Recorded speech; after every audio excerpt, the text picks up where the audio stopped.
ऊपर प्रधानमंत्री की जगह नहीं है। यहाँ पर नीतीश कुमार जी मुख्यमंत्री है, वहाँ नरेंद्र मोदी जी प्रधानमंत्री है। मैं पूरा वाक्य ही बोलता हूँ, कुछ नहीं छुपाया। तो ये विपक्ष बार बार संदेह क्यों करता है कि चुनाव के बाद कुछ ऐसा हो? उनको झूठी बातें फैलाना है, कौन रोक सकता है जी? बिहार की जनता बहुत चतुर सुजान है, वो सब चीजें जानती। पर सवाल उनके हेल्थ पर उठता है। ये सवाल कई बार पब्लिक में उठ गया ना सवाल, अब जनता निर्णय करेगी।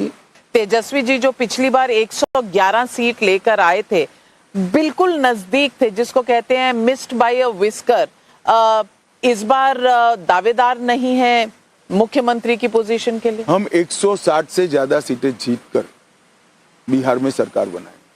आपको पहले से पता है तो लोग कहेंगे कि आपको इलेक्शन कमीशन को आप कंट्रोल करते हैं, इसलिए आपको नंबर पता अगर है। मैं 160 से ज्यादा कहता हूँ, 180 भी हो सकती है।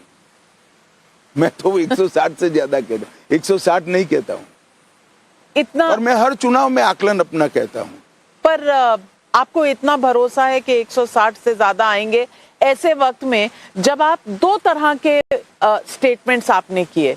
आपने कहा नीतीश कुमार हम उनके नेतृत्व में चुनाव लड़ रहे हैं और चुनाव के बाद एमएलए तय करेंगे। ये आपका पहले दौर में स्टेटमेंट आया। बाद में आपने कहा आप संवैधानिक प्रक्रिया क्या है? नहीं, प्रक्रिया है, पर आप ये बाद में बोला हूं, ये प्रोसीजर है। लेकिन आपने बाद में कहा कि सीएम की जगह खाली नहीं है। अगर मैं आपको एज अ जर्नलिस्ट पिछले 17-18 सालों से फॉलो कर रही हूं, तो मैं जानती हूं कि आप कभी झूठ नहीं बोलते। आप नीतीश कुमार को मुख्यमंत्री नहीं कहते हैं, आप सिर्फ इतना कहते हैं कि मुख्यमंत्री की जगह खाली नहीं है। कहीं कोई जगह रख रहे हैं मैनूवर की? आप ध्यान से सुनी नहीं है। मैं बोला हूं मुख्यमंत्री की जगह खाली नहीं है और ऊपर प्रधानमंत्री की जगह नहीं है। यहाँ पर नीतीश कुमार जी मुख्यमंत्री है, वहाँ नरेंद्र मोदी जी प्रधानमंत्री है। मैं पूरा वाक्य ही बोलता हूँ, कुछ नहीं छुपाया। तो ये विपक्ष बार बार संदेह क्यों करता है कि चुनाव के बाद कुछ ऐसा हो? उनको झूठी बातें फैलाना है, कौन रोक सकता है जी? बिहार की जनता बहुत चतुर सुजान है, वो सब चीजें जानती। पर सवाल उनके हेल्थ पर उठता है। ये सवाल कई बार पब्लिक में उठ गया ना सवाल, अब जनता निर्णय करेगी। 11 तारीख तक रुक जाइए आप। नहीं, जनता निर्णय करेगी, वो आपकी बात सही है, लेकिन इस चुनाव में एक तीसरा फैक्टर भी है। तीसरा फैक्टर जो जन सुराज प्रशांत किशोर की पार्टी ने लाया है, और उन्होंने कहा है कि दो बाइपोलर इलेक्शन होता है, कांग्रेस आरजेडी एक तरफ और बीजेपी जेडीयू एक तरफ, अब तिकोणीय होगा। आपको लगता है ये चुनाव 22 कोणीय है? 22 अलग अलग दल लड़ रहे, छोटे मीडियम मिलकर। लेकिन प्रशांत किशोर के अरे भाई, इसमें हम भी आ गए 22 में। 22 पार्टियां लड़ रही है, डेमोक्रेसी है, सबको लड़ने की छुट्टी, अपनी अपनी बात करने की छुट्टी है। पर आपको लगता है इज ही अ फोर्स? क्योंकि आप इलेक्शन के मैदान में भांपते हैं, आकलन करते हैं। देखिए, ऐसा है, हम 160 से ज्यादा सीटें जीतेंगे और बची कुछ 22 दलों में बटेगी। अच्छा, ये 160 जेडीयू और बीजेपी एनडीए जीते।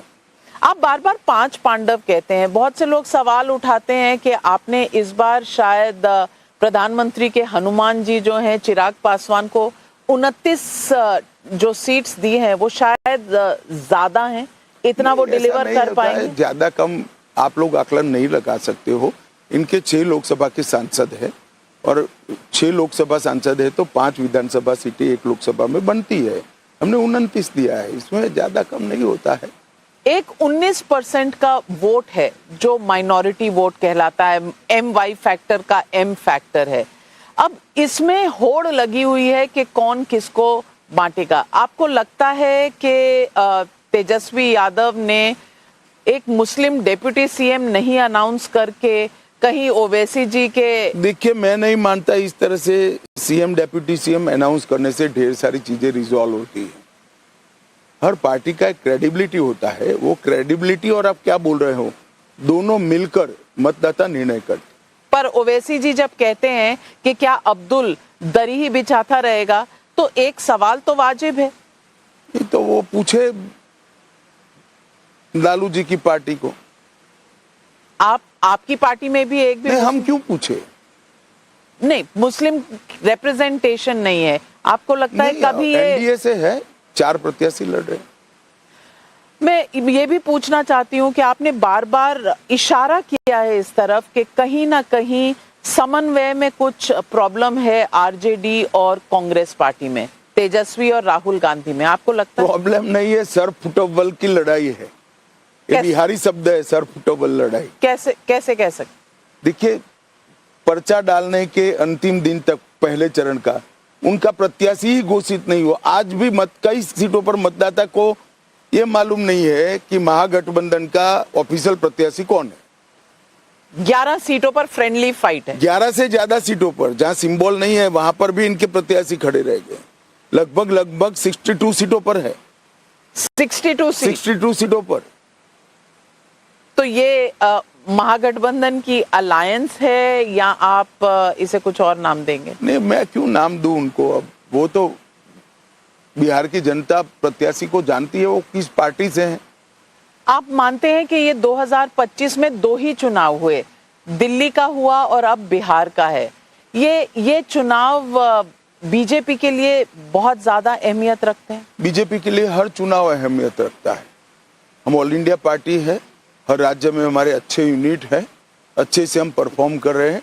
हर चुनाव को जीतने के लिए हम बहुत मेहनत भी करते हैं। बंगाल का चुनाव आपके लिए पर्सनली कितना बड़ा और पर्सनली कुछ नहीं होता। मैं भारतीय जनता पार्टी का कार्यकर्ता हूं। हम चाहते हैं, हम सभी भाजपा के करोड़ों कार्यकर्ता चाहते हैं और देश की जनता का अधिकांश हिस्सा चाहता है कि ये सरहदी राज्य में भारतीय जनता पार्टी की सरकार बने, इस देश में घुसपैठ रुके और कानून और व्यवस्था और देश की सुरक्षा सुनिश्चित। आपने ये कहा कि बिहार में मुख्यमंत्री घुसपैठिए नहीं तय करेंगे। मैं दोबारा उसी सवाल पे इसीलिए आ रही हूँ क्योंकि ये घुसपैठिए हैं कहाँ से आइडेंटिफाई होंगे? देखिए नाविका जी, जिन लोगों ने अपनी पहचान देने के लिए इनकार कर दिया, मैं मानता हूं उनके पास पहचान नहीं होगी। उनके पास पहचान नहीं होगी। चुनाव आयोग ने मांगा उनसे कि भाई आप भारत के नागरिक हो, इसका हमें जवाब दीजिए, किस आधार पर आप भारत के नागरिक हो। तमिलनाडु की सरकार सुप्रीम कोर्ट मूव कर चुकी है। यहाँ पर भी कोर्ट में गए थे।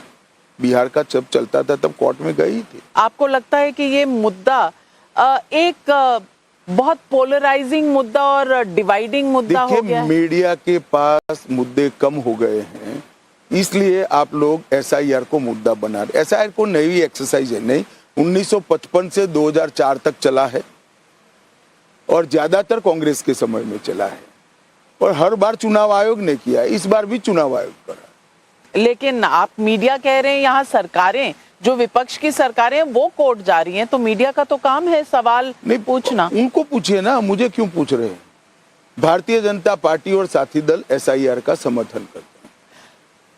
तमाम इन पूरे एक्सरसाइज के बाद आपके स्टेप्स क्या होंगे?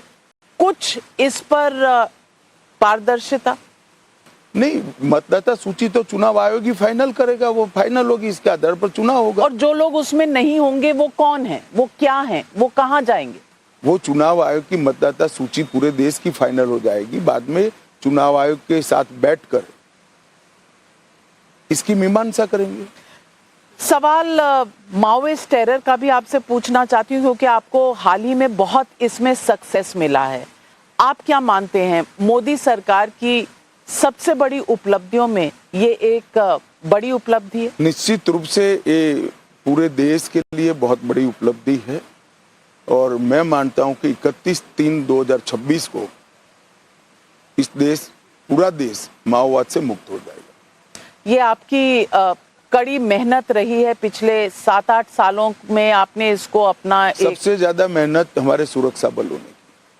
सुरक्षा उन्होंने लॉस भी उठाया है, शहीदगी भी सर पर ली है और महीनों तक खाने पीने के बगैर, घने जंगल में बिजली की व्यवस्था के बगैर, दवाइयों के बगैर, झरने के, नदियों के पानी पीकर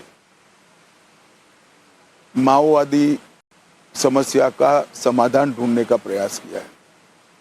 मैं मानता हूं कि आजादी के बाद लगभग 6 साल लंबा ये बहुत बड़ा अभियान, ये सुरक्षा बलों का ही पूर्ण श्रेय सुरक्षा बलों को ही, हमारे सुरक्षा बल के जवान और अधिकारियों को ही जाता है। आखिर में एक ही सवाल पूछूंगी आपसे जो सिविल सोसाइटी में उठता है, लद्दाख का सवाल, सोनम वांगचुक का सवाल। लद्दाख यूनियन टेरिटरी बना, ये सही है। आर्टिकल 370 के बाद जम्मू कश्मीर को तो सरकार मिली, असेंबली मिली, लद्दाख को नहीं मिली। पहले वो असेंबली में अपने 4 नुमाइंदे भेजते थे, अब नहीं भेजते। आपको लगता है कहीं ना कहीं इस पर इंसाफ जरूरी है? देखिए, कभी भी लद्दाख में असेंबली की मांग थी ही नहीं, यूटी की ही मांग थी। यूटी मिलने के बाद वहां पर कुछ राजनीतिक दल और कुछ एनजीओ ने असेंबली की मांग की। सोनम वांगचुक जेल में है और सवाल उठते हैं कि सोनम वांगचुक कभी आपकी सरकार के साथ कोऑर्डिनेट करते थे, अवेयरनेस लाते थे? सरकार के साथ कभी कोऑर्डिनेट नहीं करते थे। सरकार के कुछ हमारे अंग उपंग के साथ उनका कोऑर्डिनेशन होता था कुछ मुद्दों पर, मगर जब हिंसक आंदोलन होता है और लद्दाख जैसे प्रदेश में अशांति होती है, कुछ लोगों की जान भी जाती है, तो कदम उठाने पड़ते हैं। एसआईआर क्या बैकडोर एनआरसी है? मैं मानता हूं कि इसको चुनाव आयोग ने अपनी प्रेस कॉन्फ्रेंस में बहुत स्पष्टता से व्याख्यायित कर दिया। तो आपने अपना एनआरसी का प्लान अब छोड़ दिया? मैंने ऐसा कब कहा है? कब होगा? हम बताएंगे आपको, मैं बताऊंगा अगर हम करेंगे तो। आपकी पेंडिंग जो आपकी एक लिस्ट होती थी, जो आपकी हर मैनिफेस्टो में होती थी, उसमें एनआरसी था, उसमें यूसीसी था। इन मुद्दों के बारे में आपने कोई टाइमलाइन तय किया है? देखिए, सिर्फ 2 नहीं थे ना, ट्रिपल तलाक हटाना था, राम मंदिर बनाना था, ढेर सारे थे जो समाप्त हो गए। समाप्त हो गए? जो ये 2 समाप्त भी हो जाएंगे 2029 से पहले? जब भी होंगे हो जाएंगे। अमित शाह जी, आप 160 सीटों की बात कर रही हैं, इतना कॉन्फिडेंस आपको, जबकि बहुत से लोग एनालिसिस में कहते हैं कि बहुत क्लोज इलेक्शन? ये मेरा आकलन है, 14 तारीख को मालूम पड़ जाएगा। और मुख्यमंत्री नीतीश कुमार होंगे? लास्ट टाइम आपसे पूछ रहे हैं। देखिए, मैंने जो कहना है वो मैं इंटरव्यू में भी स्पष्ट किया और सार्वजनिक सभाओं में भी मैं स्पष्ट करता हूं, मगर आप कुछ अलग उद्देश्य से इसको पूछ रही है, तो कृपया, मेरी बात बिहार की जनता समझ चुकी है मैं क्या कहना चाहता हूं। अमित शाह जी, हमारे साथ जुड़ने के लिए और मुझसे हमेशा की तरह